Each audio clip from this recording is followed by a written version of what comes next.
Hey folks, so a few months ago I bought a Ridgid 10-inch table saw from Home Depot. So far it's a great saw and I've only found one problem with it, and that's the dust chute. The dust chute on this saw is designed to hook up to one of these larger stationary dust collection systems, and like most of us, I'm just using a shop vac.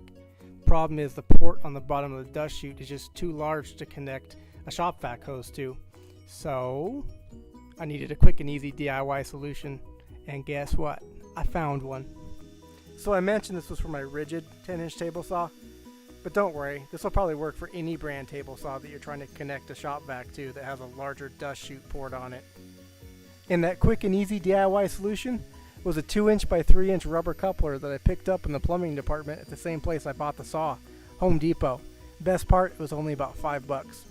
I'll put a link down in the description for the exact coupler I picked up. Now I'm showing you the dust chute sitting on top of the saw here. It actually mounts to the bottom of the saw, but it just would have been too hard to film that way. Now it was a really tight fit, and when I say really tight fit, I mean it was a really tight fit getting that coupler to go over the port on the dust chute. But all I had to do was make a small little relief cut in the edge of the 3-inch side and just kind of shove it on. It eventually went. Now, if you're still struggling to get that coupler on, you could try to heat it up a little bit with a hair dryer or a heat gun if you have one, and that should make the coupler a little more flexible.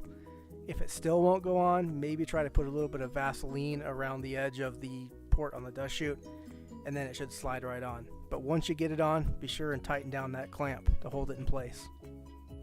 And as you can see here, the hose on the shop vac slides right into the 2-inch side of the coupler. Now you can tighten down the clamp if you want to, but it doesn't really need it. That hose usually stays in place on its own. And there you have it, instant dust collection on your brand new saw.